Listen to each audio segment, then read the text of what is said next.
Bueno, este ratico vamos a hablar de enzimas pancreáticas, si son reales o no para el diagnóstico de pancreatitis. El tema surgió, como estaba contando el doctor Sergio, de que hemos visto algunos pacientes de la clínica del doctor y otros pacientes de clínicas de Bogotá que son remitidos pues para diagnóstico de pancreatitis y tienen pruebas de laboratorio que de pronto como que nos confunden un poquito. Entonces decidimos desde hace mucho tiempo como todos unificar los criterios para hacer como un diagnóstico adecuado de estos pacientes. Entonces, para empezar, lo más importante para tratar un paciente con patología pancreática es saber cuál es la patología pancreática de la cual estamos sospechando, ¿sí? Para eso hay que saber y conocer la fisiopatología mínimamente de la pancreatitis y de la insuficiencia pancreática exocrina, que son enfermedades que se suelen confundir y que las pruebas diagnósticas para diagnosticarla también se suelen como confundir entre ellas y puede que una nos sirva para la otra más o menos, entonces tenemos que conocer muy bien qué es lo que estamos sospechando y cuál es la prueba de laboratorio que debemos demandar para diagnosticar la patología de la cual yo estoy sospechando. Y por último, sabemos interpretar ese resultado, entonces eso es muy importante, conocer de base cuál es la prueba que yo debo demandar. Bueno, vamos a hablar de la pancreatitis. Es una patología que yo sé que los que trabajan en clínica día a día escuchan porque hoy en día un paciente que tiene vómito, diagnóstico diferencial, gastritis, pancreatitis. Hoy en día es del diario, además de que cada día nuestros pacientes tienen una peor alimentación porque cada vez son más consentidos y se alimentan casi que los tienen humanizados, entonces las pancreatitis son patologías que hoy en día nuestros pacientes presentan cada vez más. Entonces, la pancreatitis, como en resumen, traté como de poner una imagen un poquito didáctica, espero, es una activación excesiva de tripsina y de otras proteasas dentro de la célula sinar pancreática. Lo que hace que se aumente esta tripsina son, por ejemplo, el estrés oxidativo o la hipotensión. Algunos estudios pues, experimentales han demostrado que un pH sinar bajo y altas concentraciones de calcio intracitosólico pueden hacer que se aumente esta tripsina dentro de la célula sinar. La tripsina y la quimotripsina lo que van a hacer es estimular directamente la migración de neutrófilos. Como vemos, por ejemplo, en esta imagen, este es un páncreas sano, este es un páncreas con una pancreatitis temprana, se van a migrar los polimorfonucleares, se van a hacer como alrededor de los acinos pancreáticos, lo que van a hacer es desencadenar toda una cadena inflamatoria, valga la redundancia, porque producen especies reactivas de oxígeno, óxido nítrico, citoquinas y demás. Entonces se va a generar una pancreatitis más grave en los casos en los que no son controlados de manera temprana o diagnosticados de manera temprana. Los signos clínicos dependen del grado de inflamación pancreática que tenga el paciente. Pueden variar desde el dolor abdominal, vómito y deshidratación a enfermedades que realmente pueden ponerla en peligro la vida de nuestro paciente, como una coagulación intravascular diseminada. Muchos pacientes con pancreatitis se mueren de un síndrome de estrés respiratorio agudo por microtrombos, por ejemplo, y uno al final no se termina dando cuenta. Entonces, por eso tenemos que hacer un adecuado manejo de esta patología. Pero lo primero es diagnosticar.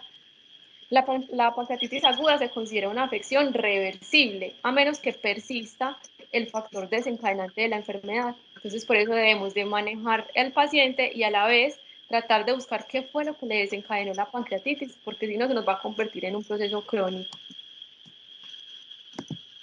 Bueno, entonces la pancreatitis es un término que abarca varias cositas, ¿sí? Entonces empecemos por, ¿la pancreatitis qué es? Es una inflamación del páncreas exocrino que tiene infiltrados principalmente neutrofílicos, ¿sí? Y puede ser una pancreatitis aguda, una pancreatitis crónica, que ya no va a ser en infiltrado neutrofílico, sino que va a pasar a ser más de macrófagos y fibrosis, y una pancreatitis crónica agudizada. Llama la atención que la mayoría de nuestros pacientes van a tener es una pancreatitis crónica agudizada y no una aguda desde el principio. Sí, entonces esto hay que tenerlo en cuenta. ¿Cómo sabemos qué tipo de pancreatitis tiene nuestro paciente? La prueba de oro es la histopatología. Nunca podemos decir con certeza, y menos a un propietario, el perrito tiene una pancreatitis crónica sin tener una histopatología, porque es lo único que nos va a decir con certeza si es crónica o no. Afortunado o desafortunadamente, no es tan sencillo para nosotros hacer este tipo de pruebas de páncreas. Yo pienso que el páncreas es difícil de manejar, nos da miedo tocar el páncreas porque realmente es un órgano que duele cuando se inflama y que a veces solamente con tocarlo ya desencadenamos una reacción inflamatoria severa. Pero les quería compartir estos estudios donde en otros países, acá no se hace tanto, se hacen muchas citologías aspirado con aguja final del páncreas. Nos sirve para diferenciar pacientes con patologías pancreáticas muy seguidas, qué tipo de patología puede ser, qué tipo de infiltrado celular tiene, o por ejemplo si puede ser neoplásico, no nos va a decir qué neoplasia es, pero nos va a decir el cambio celular ahí. ¿Qué es muy importante de esto? Que las complicaciones, Dani, por ejemplo, perdóname, estos datos, Dani, sí, perdóname un segundo, es que estamos teniendo un problema de audio. No sé si de la plataforma me pueden colaborar silenciando el resto de micrófonos, porque cuando uno se activa se pierde la voz de... Ya está todo en silencio. Si quieres seguir, Dani, qué pena contigo. Discúlpame. no, tranquilo. Entonces, que me llama la atención de este estudio que fue en gatos, que las complicaciones con el aspirado de aguja final páncreas ecoguiado fueron menores al 11%, o sea, las complicaciones son muy bajitas, ¿sí? Entonces, la invitación es a que si tenemos sospecha de algo, de una enfermedad pancreática crónica, crónica agudizada, que se presenta con frecuencia en un mismo paciente, tratar de hacer la citología sin miedo, antes de avanzar como en esa parte del diagnóstico. Como es difícil hacerla porque hay que funcionar mucho, hay veces que los pacientes no están del todo estables para meter a cirugía, entonces lo que pasamos a hacer son las pruebas séricas, ¿sí? Entonces aquí es donde venimos a lo que hablamos con el doctor Sergio, cuáles son las pruebas que realmente debemos utilizar para diagnosticar un paciente con pancreatitis. Lipasa y amilasa sérica. La lipasa y la amilasa sérica son pruebas que hace años se utilizaban para diagnosticar la pancreatitis en perros, pero resulta que varios estudios ya han demostrado que estos marcadores no son útiles y no deben usarse para el diagnóstico de pancreatitis canina espontánea debido a su baja sensibilidad y especificidad. Ya les voy a contar por qué. Por ejemplo, la lipasa sola. La lipasa es una enzima que se va a producir en el páncreas y en el estómago. ¿Qué significa esto? Que un paciente con una gastritis importante puede tener la lipasa alta. Y si yo le la hago y me sale alta, voy a pensar automáticamente que tiene una pancreatitis y realmente no estoy haciendo entonces el tratamiento adecuado. Su valor solo es significativo si está aumentada 3 a 5 veces más del valor normal y solo si la función renal está bien. Vamos a hablar mucho en el diagnóstico de pancreatitis, van a darse cuenta que está muy ligado a la función renal y es algo que por lo general no se tiene en cuenta. Pueden estar hasta 5 veces aumentada del valor normal después de la administración de glucocorticoides o de heparina. Y la hemolisis de que los niveles.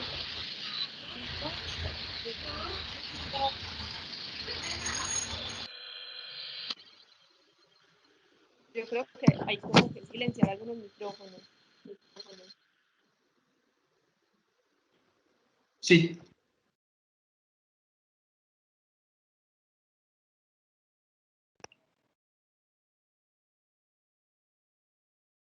Dani, estás con el micrófono bloqueado.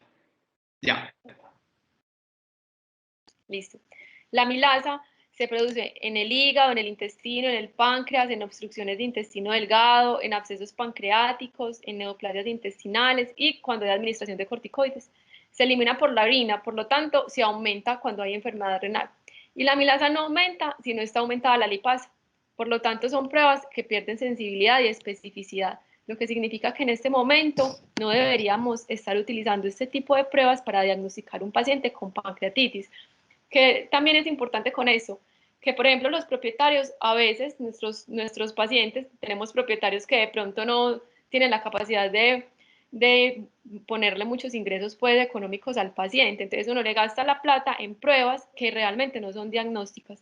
Entonces este tipo de pruebas ya no nos sirven para diagnosticar la pancreatitis, además se hicieron estudios, les dejo estos artículos que son muy buenos, tienen mucha información al respecto, donde en perros con pancreatitis diagnosticada por histopatología, los niveles de amilasa y lipasa estaban normales, lo que significa que no son diagnósticas. Tenemos la inmunoreactividad de la lipasa pancreática, la CPLI y la FPLI. Esa es la prueba que en este momento estamos utilizando para diagnosticar a nuestros pacientes. Me sorprendió que hay clínicas donde no conocen todavía la prueba. Entonces, bueno, la invitación es a que estudiemos sobre ella, que empecemos a utilizarla. Es una prueba muy, muy buena para el diagnóstico de pancreatitis. Hay dos. Una es Esta que es la CPL y la FPL son específicas de especie y son cuantitativas. Este es un radioinmunoensayo. Es cuantitativa, nos va a dar el valor de la lipasa. Es muy importante porque nos va a decir, por ejemplo, está en 1000 y le hacemos un control dentro de 2 semanas y vamos a encontrar si aumentó o disminuyó. Mientras que el SNAP, que es el IDEX, es una prueba semi-cuantitativa para la persona de laboratorio. Para el veterinario que la lee es cualitativa, porque nosotros leemos normal o anormal, o mayor de 337 o menor de 337, pero realmente no es una prueba cualitativa, es semi-cuantitativa. Las dos tienen muy buena concordancia, enseguida les voy a mostrar, pero a mí me gusta más trabajar, por ejemplo, con la cuantitativa, porque es muy buena para hacer los controles, para uno ver si ha ido disminuyendo el nivel de la lipasa específica. Esta lipasa es específica del páncreas. Se hizo un estudio donde se buscó este tipo de enzima en 38 tejidos más y no se encontró. Únicamente se encuentra en páncreas. Por eso es la que nos sirve para diagnosticar la pancreatitis. No se afecta con tratamientos prolongados de prednisolona, como pasa con la lipasa sérica. Es importante que esta prueba debe hacerse en ayuno. Muchas veces atienden al paciente en consulta, tiene vómito y le hacen la lipasa sin haberle hecho el ayuno previo, entonces nos va a salir un poquito aumentada y nos puede dar un falso positivo, por ejemplo. Aumenta en insuficiencia renal crónica. Hay un estudio, por ejemplo, decía que aumentaba en gatos con insuficiencia renal crónica, pero salieron más estudios después que desavalaron esa idea, que dijeron que realmente no tiene cambios significativos cuando hay pacientes con insuficiencia renal. En gatos tiene una especificidad y sensibilidad del 100% en pancreatitis moderada a severa, mejor que la ecografía para su diagnóstico. Así que en gatos, esa es la primera opción siempre. En gatos es positiva si es mayor a 5.4 y en perros si es mayor a 400. Y los controles deben hacerse a las 2 semanas. Eso es importante porque uno le hace la lipasa, la cuantitativa, por ejemplo, salen 1000 y muchas veces a los 5 días le mandan otra. No es importante. Mínimamente se debe hacer a las 2 semanas el control. Esto es otro dato importante y es que la lipasa específica puede aumentar en obstrucciones intestinales. Entonces, cuando nos llegue un paciente con un vómito en proyectil, un vómito agudo y le hacemos lipasa de entrada y sale alta, no nos quedemos con que tiene pancreatitis. Hay que descartar siempre cuerpo extraño. Listo. Entonces, siempre lo ideal es trabajar con un paciente digestivo, como son patologías tan inespecíficas y casi nada es patognomónico, trabajar por lo general con 3 diagnósticos diferenciales, nunca quedarnos con uno solo. Respecto a lo que les decía ahorita de sensibilidad y especificidad, por ejemplo, la canina tiene 21% de sensibilidad en pancreatitis aguda a leve, 78% en pancreatitis aguda, pancreatitis aguda moderada a severa, 26 a 50% en pancreatitis crónica, es bajita en pancreatitis crónica, por eso hay que tener muy en cuenta la clínica del paciente. El que esta prueba nos salga bajita, pues no nos salga aumentada, no significa que el paciente no tenga una pancreatitis crónica, significa que no está produciendo porque ya hay mucha fibrosis a nivel de los asientos pancreáticos. Y para la aguda tiene una muy buena sensibilidad, del 80 al 90%. En gatos, como les decía, tiene una sensibilidad del 100% en moderada a severa y de 67% en pancreatitis leve y 82% de especificidad. Y la concordancia con la prueba de SNAP es de 100%. Así que si no tenemos la cuantitativa, sino el SNAP, no hay ningún problema, la podemos hacer. Y es una prueba que también nos va a dar un resultado diagnóstico pues muy, muy positivo. Esta otra, que es la inmunoreactividad de un análogo de la tripsina, que es la TLI, es muy importante porque va a evaluar el daño celular y la función exocrina. ¿Sí? Los pacientes que tienen fallas o insuficiencia pancreática exocrina van a tener esta enzima muy bajita. ¿Sí? Importante al medirla, 12 horas de ayuno. Indica si tiene insuficiencia pancreática exocrina cuando está menor a 2.5 en perros y menor de 10 en gatos. Lastimosamente aquí en Colombia no tenemos como un laboratorio donde podamos hacer esta prueba en gatos que sea confiable, está en Texas. Entonces, por el momento en perros es muy, muy confiable y nos ayuda mucho para el diagnóstico de insuficiencia pancreática exocrina. Algo muy importante con esta prueba y es que está muy ligada a la función renal. Siempre que se vaya a hacer una TLI, se tiene que hacer a la par con una creatinina y una urea, porque si no podemos tener falsos negativos. Por ejemplo, tenemos un paciente que tiene insuficiencia pancreática exocrina. Se supone que la TLI nos debe salir bajita, o sea, por debajo de 2.5, pero a la vez el paciente tiene una insuficiencia renal, que significa que no está depurando adecuadamente y que el nivel de tripsina está alto porque no lo ha eliminado del todo. Entonces le hacemos la prueba y le sale o sospechoso o normal. Entonces no significa que no tenga insuficiencia pancreática, sino que el riñón está mal, entonces no la está eliminando y eso nos puede dar un falso negativo en una patología tan importante como la insuficiencia pancreática exocrina. Entonces siempre que hagamos TLI debemos de medir urea y creatinina. Otra cosa muy importante es su sensibilidad para la pancreatitis. En perros es del 17 al 45%, o sea, muy bajita. Si la sospecha de un paciente es pancreatitis, no le hagamos TLI, que es una prueba costosa y que no tiene una buena sensibilidad para el diagnóstico de esta patología. Entonces, aprender a diferenciar. Sospecho de pancreatitis, le vamos a hacer una lipasa pancreática específica, canina o felina. Sospecho de TLI, le vamos a hacer, de insuficiencia pancreática exocrina, le vamos a hacer una TLI. No es necesario hacer la prueba, no es necesario hacer una lipasa, por ejemplo, en un paciente que tiene esta patología, a no ser que tenga signos ecográficos o clínicos de que tenga pancreatitis. Pero, por ejemplo, si nuestra sospecha es pancreatitis, no es necesario hacer una TLI, ¿sí? ¿Listo?